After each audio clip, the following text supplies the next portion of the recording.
Salut à tous, petite vidéo rapide pour vous montrer un peu les petites nouveautés dans l'atelier. Donc le nouveau matériel et le nouveau projet, alors pour l'instant un projet qui n'est pas en vidéo. Je suis simplement en train de refaire mon affûteuse universelle, donc l'affûteuse pour les fraises. Donc rien de spécial, nettoyage, contrôle, tout ça. Alors je ferai peut-être des petites séquences vidéo pour certaines parties. Alors j'ai pas fait de vidéo sur le début puisque bon, du nettoyage il n'y a pas grand chose d'intéressant. Je vais vous montrer ça, hein. Donc comme on peut voir je suis en plein nettoyage des parties, donc démontage, nettoyage de la tête. Alors, les pièces qui restent à nettoyer, on peut voir, donc il reste tout ça à nettoyer. Le socle est propre, reste à dégraisser avant peinture. Donc pour cette affûteuse qui, comme on peut le voir, est vraiment en très mauvaise, on va pas dire état, mais en mauvais état physique. Donc on a partout ce reste de limaille, de reste d'affûtage qui est rentré un peu partout. Donc démontage, nettoyage. Donc pour l'instant j'en suis à la tête porte fraise, hein. Voilà, donc on a par contre une petite casse ici. Donc la partie filetage a été cassée, donc sur la broche. Et là on fera un petit projet vidéo, donc je vous ferai un projet vidéo sur la fabrication d'une nouvelle poignée de rotation. Voilà, l'autre partie de la broche est déjà prête. Voilà, donc prête pour la peinture.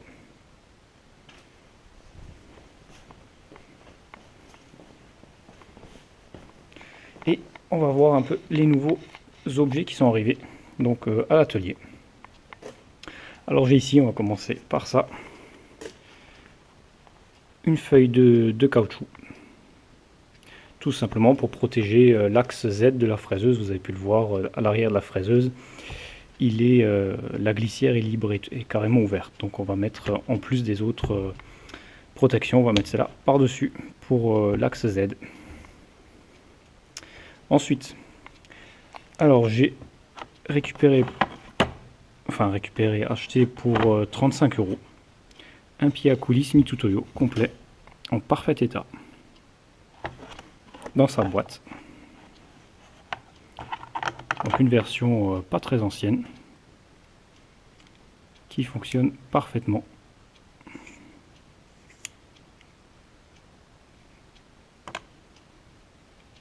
Voilà, donc aucun jeu. Si on regarde la lumière, on est parfaitement sans jeu, donc en parfait état. Donc pour 35 €,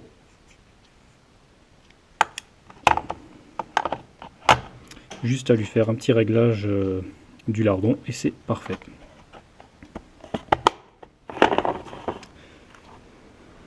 Alors donc j'avais déjà un pied à coulisse, le Starret, mais c'est toujours bien d'en avoir un qu'on peut mettre à un autre endroit, hein, comme par exemple au marbre qui est dans l'autre pièce.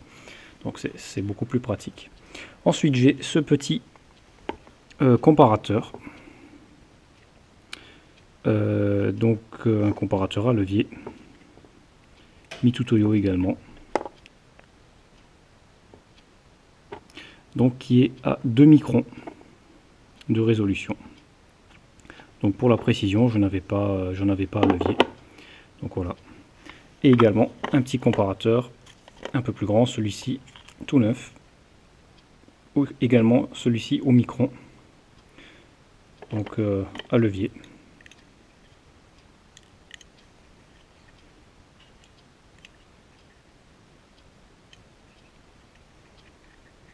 Aussi reçu, je sais plus pour combien, mais pour une dizaine d'euros.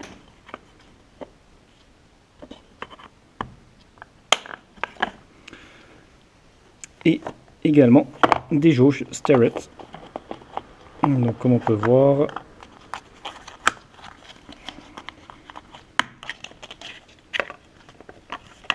reçus d'occasion, mais ils sont presque neufs.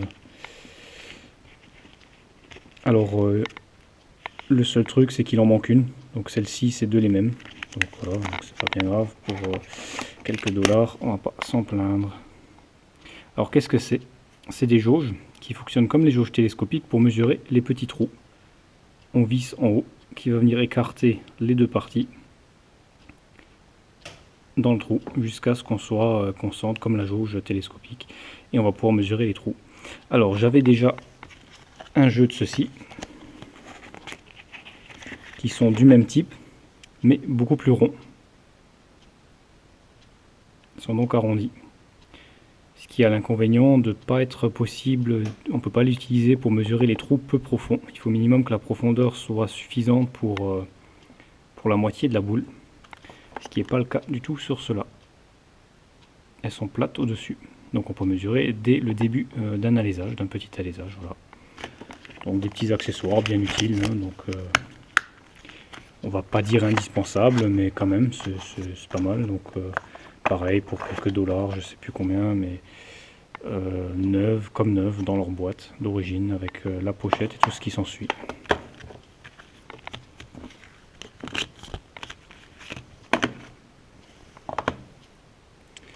Ensuite, un petit porte-outil pour le tour qui a une particularité très intéressante.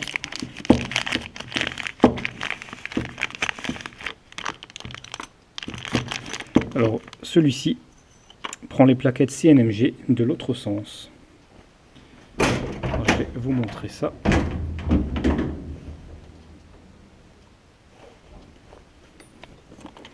Voilà, donc une plaquette CNMG utilisée.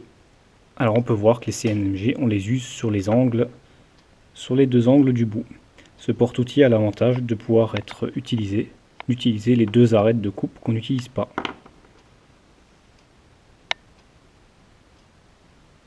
Donc on le met comme ça, et on peut utiliser l'arête de coupe ici et ici, ce qui nous permet d'utiliser encore une fois ces plaquettes. Alors c'est vraiment parfait pour, comme on peut le voir sur le dessus, pour faire du dressage. Tout simplement. Donc très intéressant, je me suis dit il faut essayer et c'est parfait.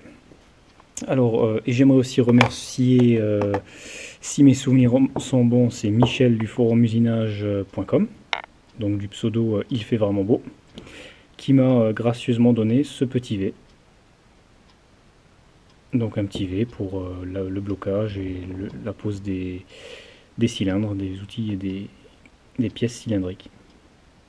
Alors grand merci, donc c'est vraiment sympa et il me sera bien utile. Je vais lui passer un petit coup d'huile pour éviter qu'il rouille et ça sera parfait, donc merci beaucoup. Et ensuite pour terminer, j'ai acheté cette jauge de hauteur. Donc là c'était pas prévu non plus, une belle offre pour 65 $, soit 50 €. À ce prix là, je veux dire, j'ai pas attendu. Forcément. En plus en métrique, donc une Brown & Sharpe en métrique avec une résolution de 2 microns plus le compteur pour le centième. Alors elle a besoin d'un bon nettoyage, un huilage et une petite calibration, mais elle tourne à merveille. Alors c'est une belle bête de bien 25 kg. Alors qu'est-ce que c'est? C'est une jauge de hauteur. Donc ici on a l'équivalent des cales étalons. Donc les cales montent et descendent en tournant la manivelle. On va les talonner sur le marbre, bien sûr ça s'utilise sur un marbre. On va les talonner avec la cale, une cale étalon d'une hauteur connue. Et on va régler, donc la première fois, hein, on va faire notre réglage pour avoir une des cales à une hauteur connue. Puis toutes les cales ont une hauteur exacte. Alors, donc on peut voir qui est ici à chaque fois. Et ça va nous faire, on peut dire, une grosse cale étalon à hauteur variable. Tout simplement, et permettre de mesurer avec haute précision une hauteur. Alors comment? Tout simplement, on va prendre un comparateur, d'où l'achat de ce comparateur, fixé sur une base, et qu'on va venir poser sur le marbre. On va palper notre cale étalon ici, la hauteur qu'on a besoin, on va le régler à la bonne hauteur. On va palper, mettre à 0, puis on va venir sur notre pièce et voir à combien on est. Voilà, et on verra la différence sur le cadran ou si on est à la bonne hauteur. Donc avec notre pièce. Ça permet de prendre des mesures de précision sur la hauteur, de très haute précision sur la hauteur. Donc comme on peut le voir, jusqu'à 2 microns. Alors elle a bien un bon nettoyage, elle n'a pas du tout de jeu, donc c'est un outil de précision. Et elle a l'air de bien fonctionner. Voilà donc pour les nouveautés. Il me semble qu'on a fait le tour. C'est parfait. Ouais. Donc je vais continuer mon nettoyage. Et je vous ferai des petites mises à jour en vidéo donc sur ce projet. Et bien sûr la fabrication du bouton molleté. Donc avec molletage en alu.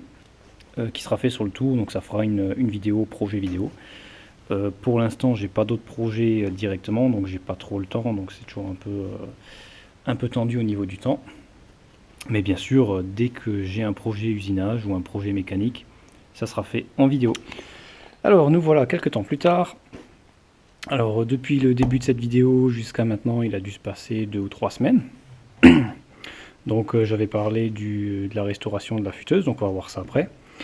Et entre temps, il y a donc des nouveaux objets qui sont arrivés dans l'atelier. Donc on avait vu cette fameuse jauge de hauteur Brown & Sharp, que j'ai entre temps nettoyé, graissé et calibré surtout. Donc il y a nécessité une calibration. Donc là on peut voir, j'ai bien graissé toutes les parties, j'ai bien mis de l'huile partout pour éviter la rouille. Comme on avait vu, c'était légèrement rouillé, j'ai donc nettoyé, mais tout en essayant d'éviter de modifier la géométrie surtout. Hein. Donc on a enlevé la rouille qui était relativement superficielle. Maintenant il reste des traces noires qu'on ne pourra pas enlever, vu que si on enlève ces marquages noirs, on va forcément taper dans la géométrie. Donc là j'ai vérifié, aucun mouvement, c'est plat. Les cales sont parfaitement lisses. Et tout est parfaitement calibré. Donc si je le mets à 0, hop, voilà, donc là on est à 0, ici et là. Donc il a une résolution de lecture en haut à 2 microns. Et là on est parfaitement donc à 30 mm. Quand on le pose bien sûr sur un marbre, on est parfaitement à 30 mm du bas. Avec la première cale, donc c'est bien indiqué ici. Donc pour le faire, j'ai utilisé une cale étalon de 30 mm, une cale de précision, donc une classe 1, qui est déjà une précision relativement correcte, que j'ai posée sur le marbre. Je suis venu palper avec mon comparateur au micron. Je l'ai mis à 0 avec la cale étalon, puis je suis venu palper cette cale à 30 mm. Et je dois être forcément à 0. Donc on a juste ici, on a une vis de serrage plus une vis d'ajustement. Donc écrou de blocage et plus ajustement. Et on vient ajuster jusqu'à être à 0. Et ensuite tous les autres se suivent. Donc on peut vérifier, on prend un empilement de cale ou bien une cale assez longue de 100 mm ou 105 mm. Et on est à 105, tout pile ici et ainsi de suite. Voilà. Puis on peut ensuite régler la hauteur de la cale avec ici. Voilà, tout simplement, c'est un outil très pratique. Alors entre temps j'ai eu cette jauge de comparaison d'auteur. Donc une Starrett. Modèle 252 d'environ 30 cm de hauteur, un peu plus, c'est une 14 pouces il me semble, si ma mémoire est bonne. Alors elle va de pair avec cette jauge. En fait tout simplement c'est une jauge qui permet avec un bouton de régler la hauteur. Donc on a 2 boutons ici, plus un bouton pour varier cette pièce là sur lequel on va simplement fixer un comparateur. Et on va venir fixer notre comparateur ici et on va pouvoir palper n'importe quelle surface. Voilà, sur la jauge et une autre surface qui sert aussi pour n'importe quelle comparaison, qui fait office d'un pied de précision. Donc avec on peut voir ici une barre en queue d'aronde, donc une glissière en queue d'aronde, qui est donc très précise. Et on a ici ce bouton qui va permettre de varier la hauteur avec grande précision. Enfin, si on le voit, on voit le point blanc qui monte. Voilà, ce qui va permettre un ajustement de précision pour notre mesure.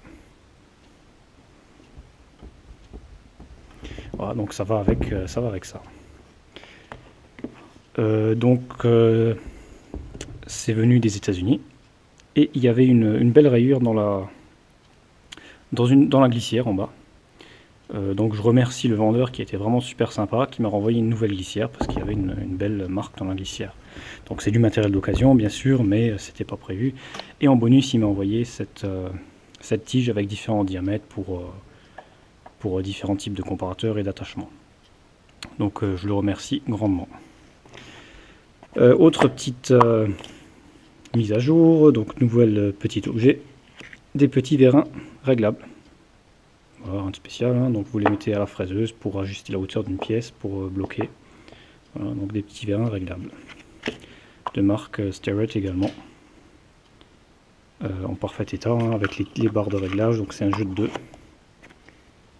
Alors normalement c'est uniquement un, donc il y a 2 dans la boîte. Et pour finir, ici on a un super trusquin.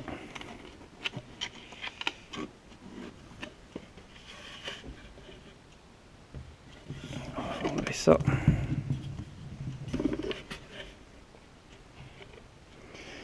Alors, un trusquin 30 cm, très précis, très bien fait, de qualité, réglable avec les différentes pointes, les différents types d'attaches. Alors c'est de l'ancien stock, tout neuf. J'avais un trusquin plus grand de 500 mm, mais une version import chinoise. Et franchement, il m'énerve. Il m'énerve parce que c'est pas un problème de précision, c'est un problème avant tout de la coulisse. La coulisse est dure, elle est mal ajustée, on va dire. Donc elle est pas précise, des fois elle bloque, puis elle vient d'un coup, le réglage fin il est pas génial. Et en plus il rouille. Il rouille malgré l'huile, l'intérieur j'ai bien graissé, il rouille de partout. Au niveau de la coulisse. Donc il était pas cher, mais finalement je regrette parce que la qualité n'est pas, on va pas dire qu'il est mauvais, mais bon, comparé à celui-là, maintenant on voit, quand j'utilise celui-là, c'est nuit et jour, ça n'a strictement rien à voir. Alors ça, c'est du matériel venant de l'ex-Union soviétique, made in URSS. Donc c'est du matériel vraiment de super bonne qualité. Alors je suis un grand fan du matériel de l'ancienne Union soviétique, j'en ai beaucoup, que j'ai eu la chance de pouvoir trouver sur un vendeur qui vient d'Ukraine, donc qui vend en Europe, donc sur eBay principalement des outils et surtout des instruments de mesure qui viennent de l'ancienne Union soviétique et qui sont à des prix, on va dire, très abordables et une qualité des meilleures que j'ai trouvées. Donc je me suis équipé, j'ai commencé à l'origine, j'ai trouvé un micromètre à filetage.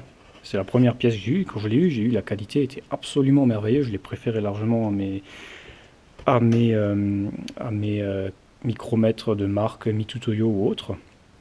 Et du coup, j'ai trouvé toute la gamme de micromètres. Donc j'ai tous les micromètres en cette marque CCCP, donc qui vient de l'ancienne Union soviétique. C'est une marque, il y a plusieurs marques qui fabriquent, donc on peut voir le logo. Il y a KYB et puis quelques autres marques.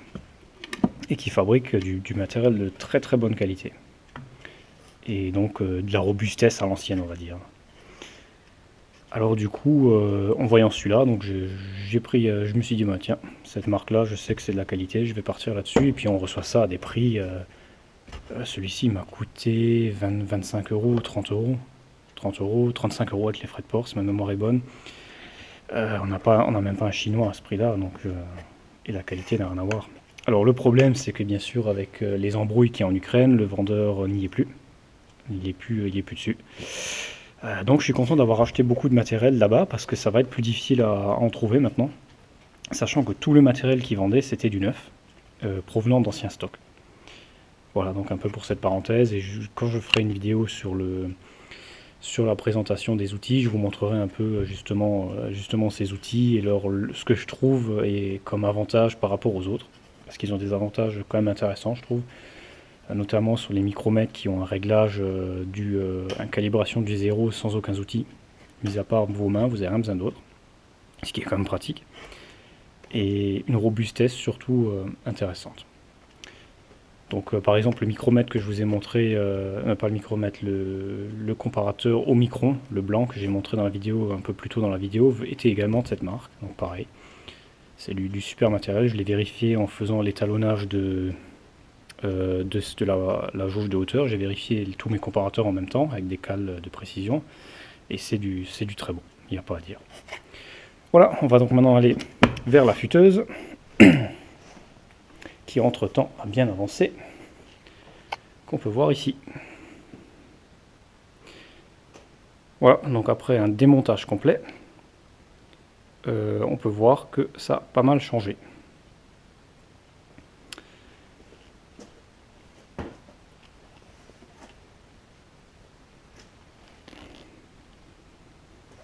Donc la coulisse. J'ai donc refait un réglage des rails, graissage des rails. Tout a été mis en pièces, hein, plus rien n'était ici, tout a été démonté, tout a été repeint, nettoyé, nouvelle graisse, changer ce qu'il faut. Donc il y avait 2-3 petits roulements que j'ai changé là-dedans, mais sinon il n'y a pas eu grand chose d'autre à changer. Les roulements de broche étaient impeccables, donc mis à part un nettoyage graissage, ils sont parfaits. J'ai refait le plexiglas ici, donc la vitre qui était cassée sur l'ancienne. Il reste à faire le bouton pour tourner parce que je ne veux plus utiliser la manette qu'il y avait avant. Je vous ferai un reportage vidéo sur la fabrication justement, et plus la fabrication d'un bouton on-off ici parce que celui-ci est cassé. Donc on verra ça en vidéo sur une prochaine vidéo. Donc c'est pas terminé bien sûr, il y a encore à terminer ici. Donc j'ai rajouté un manchon en accordéon neuf parce qu'ici il n'y en avait pas à l'origine. Tout ça c'est remonté, il reste à faire une poignée pour là qui est manquante. Celle-ci aussi est fissurée ici, donc on va la changer. Alors je l'ai mis dessus pour l'instant pour pouvoir m'en servir. Donc c'est un code Morse 4, numéro 4, qui est ici. Donc on peut utiliser un porte-pince pour n'importe quelle fraise. La broche tourne librement. La glissière est réglée sans jeu. Et tous les fonctions sont absolument impeccables. Alors il reste à s'occuper du bac à lubrifiant qui est en dessous. Donc là je l'ai sorti. Pour l'instant il n'y a rien. Donc celui-ci n'est pas encore fait. Sinon pour le reste c'est plutôt pas mal. Le diviseur ici.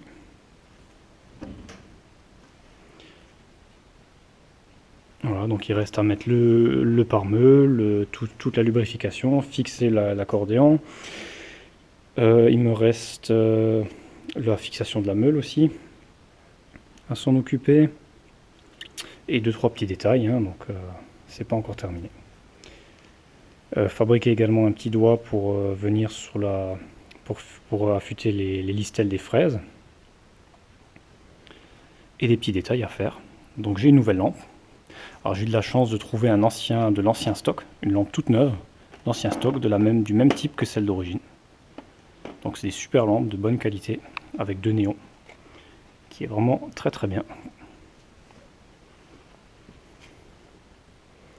Voilà, donc on peut ici couper le général. Et on a par exemple pour la broche, voilà, la broche fonctionne parfaitement.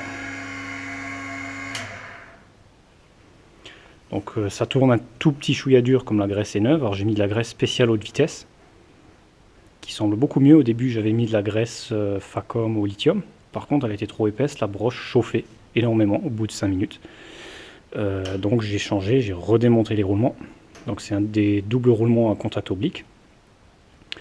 Et j'ai ensuite directement nettoyé et mis de la graisse spéciale haute vitesse. Donc c'est une graisse particulière spécialement adaptée pour les roulements à faible charge ou charge moyenne, mais à haute vitesse. Donc bon, haute vitesse on est à 2000, c'est 2800 tours si ma mémoire est bonne. Ce qui n'est pas énorme, mais bon, peu importe. Ça tourne du coup beaucoup mieux et sans chauffer même après une demi-heure de fonctionnement. Alors l'accordéon ici, j'ai récupéré celui d'origine parce que j'en avais pas d'autre. Qui est en bon état, il n'est pas percé du tout, il est bien épais, il semble être en cuir. D'après ce que j'ai vu à l'intérieur, ça semble être en cuir. Donc voilà pour la futeuse. Alors, autre acquisition. Alors j'ai récupéré un lot de micromètres d'intérieur à 3 touches. Donc tous ces micromètres là, qui sont normalement des micromètres très chers. Donc c'est tous du Tesa, mis à part celui-ci qui est un Rock France. Il me semble que c'est un Rock celui-là. Ouais. Donc, qui est finalement le même fabricant aujourd'hui, puisque Rock France c'est Brown & Sharp qui fabriquait. Brown & Sharp a été racheté par Tesa. Donc, c'est les mêmes fabricants. Donc, un lot complet. Allons principalement donc de plus petit, c'est un 30-35 jusqu'à 200. Donc il en manque quelques-uns entre, dans les petites tailles, dans les grandes tailles on les a tous. Alors le plus petit, voilà, donc de 50 à 200 je les ai tous. Voilà, donc surtout les grands aussi. Juste en petite taille, il y avait celui-là qui était bloqué d'ailleurs, que j'ai refait, que j'ai dû dégripper, je sais pas ce qu'il avait. Par contre, voilà. Donc ils ont besoin d'un nettoyage, probablement d'une calibration, je pense. Donc il va falloir les nettoyer. Donc il y en a un ou deux qui a un petit peu de rouille superficielle, et encore c'est vraiment, je crois que c'est celui-ci qui a un petit peu les touches, un petit peu usé, enfin usé non, plutôt marqué, donc c'est rien de bien méchant. Alors ils fonctionnent tous, mis à part celui-ci qui fonctionnait pas. Les autres sont bons, celui-ci on peut voir il a l'air pas mal usé. Alors je sais pas en quel état géométrique ils sont, mais bon, c'est de la récupération. Celui-ci par exemple il tourne à vide à un endroit, donc je pense que les touches sont un peu grippées dedans par de la vieille graisse apparemment. Il faudra voir ce qui se passe dedans. Sinon ceux-ci, tous les gros sont en parfait état. Donc de fonctionnement, il y a juste probablement à calibrer. Alors le problème c'est que j'ai pas les bagues de calibration. Donc sans bague de calibration, ça ne me sert pas à grand chose. Donc il va falloir que je trouve des bagues de calibration de différents diamètres, donc des bagues avec alésage rectifié et de précision, qui sont des étalons, ni plus ni moins. Donc il va falloir que je trouve ça. Alors, si vous avez des adresses, si vous en avez de dispo, je suis preneur, ça m'intéresse. Bien sûr à prix raisonnable, parce que j'ai pu voir que les bagues me revenaient beaucoup plus cher que les micromètres eux-mêmes. Donc j'avais fait un devis, une demande sur internet, donc une entreprise qui vendait des bagues d'occasion mais vérifiées. On était à 450 € hors taxe pour 6 bagues, il me semble, parce qu'il n'y avait pas tous les diamètres de dispo. Donc je veux dire, ça fait un peu cher par rapport, bien sûr, à un micromètre comme ça, il vaut normalement plus cher, mais et comme dit, ils sont à vérifier. Voilà, donc si vous avez des adresses, n'hésitez pas, ça m'intéresse. Ou si vous en avez de dispo, que vous n'avez plus besoin, même si selon l'état, à voir. Voilà, merci à vous. Alors, autre petit projet en cours, un plateau magnétique. Alors ici, c'est un plateau magnétique, alors je vous passerai des photos quand il était assemblé, parce que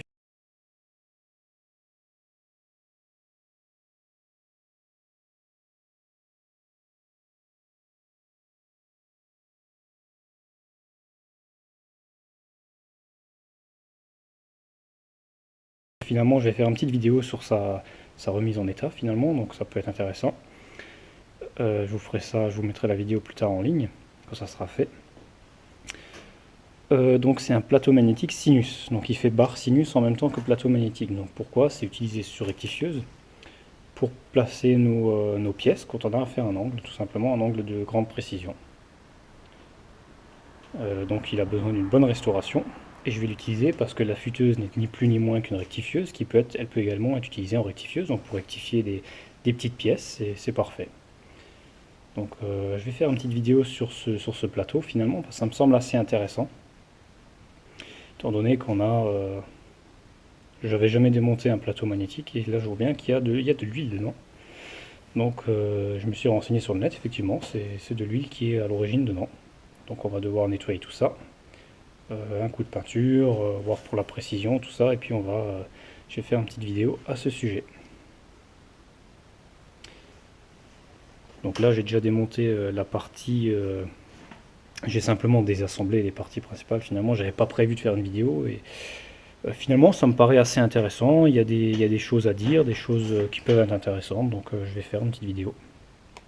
Donc on peut voir, ce qui est étonnant, c'est la quantité de saleté qu'il y a à l'intérieur. sachant que c'est une partie normalement 100% étanche, hein, il n'avait aucune fuite d'huile, il n'y avait pas d'huile nulle part qui sortait. Et apparemment, c'est vraiment très très sale. C'est vraiment de la cochonnerie qu'on a dessus là. On peut voir que c'est vraiment très très sale. Alors je pense pas que ce soit d'origine dedans. Voilà, donc je vous ferai la vidéo à ce sujet. Voilà, donc on a vu pour la futeuse. La futeuse maintenant est quasiment terminée, comme dit. Il restera 2-3 petites choses à faire. Je vais mettre la lumière. À faire au niveau de la broche et puis surtout la partie là. Alors le seul défaut que je trouve à cette affûteuse, c'est sa hauteur. Ça peut être un avantage, mais dans mon cas c'est plutôt un défaut. Même au minimum, la broche est vachement haute de la table. Là, elle n'est pas au minimum, mais si on la met au minimum, voilà, donc là on est au mini, on peut voir qu'il reste une grosse hauteur d'ici à là. Donc pour s'en servir de rectifieuse, ça va être un peu chiant, parce qu'il faut du coup surélever la pièce. Alors pour ça, j'ai un gros dé d'usinage, donc en acier en fonte, rectifié, enfin rectifié en tout cas qui a l'air en parfaite géométrie, on pourra rectifier là-dessus, et qui viendra se poser ici pour surélever notre plateau tout simplement. Voilà. Donc ça c'est dispo. Voilà, je vous dis donc à la prochaine vidéo, et surtout si vous avez des questions, si vous avez des commentaires, n'hésitez pas. Merci beaucoup.